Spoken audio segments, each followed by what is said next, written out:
আমি তো ভাবছিলাম আপনার মামা শ্বশুর একটা ভালো মানুষ, ভদ্রলোক। তো ভদ্রলোকের মুখোশ পইরা সে যে কতবার একটা চরিত্রহীন মানুষ, সেটা আর কেউ না জানলেও আমি খুব ভালো করে জানি। এখন কিন্তু বেশি বেশি হয়ে যাচ্ছে। যেই মেয়ের চরিত্র ঠিক নাই সেই মেয়ে কিন্তু আমার অপমান করতেছে। একদম চুপ, একটা কথা কইবেন না আপনি। আপনার কত বড় সাহস, হ্যাঁ?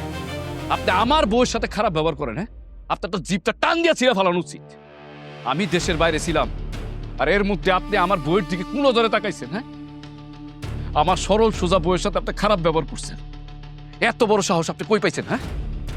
কই পাইছেন আপনি এত বড় সাহস? জীবন, তুই এসব কি কইতাছস? আম্মা চুপ থাকো।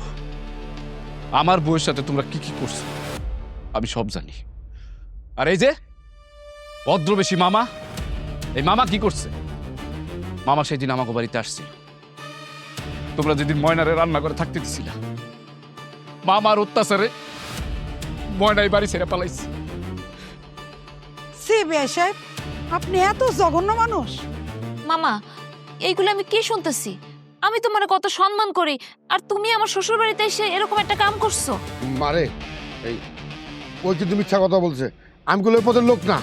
আপনি আবার মিথ্যা কথা কইতেছেন মামা, হ্যাঁ? আপনি আবার মিথ্যা কথা কইতেছেন। আমি কেমন পুলিশ ডাকবো? পুলিশ ডাইকে আপনার ধরাই দিমু? মামনি, আমার ভুল হয়ে গেছে। আমার তুমি মাফ করে দিও। প্রয়োজন হলে আমি তোমার পা ধরি। ওইদিকে থাকেন, আমার কাছেও আসবেন না।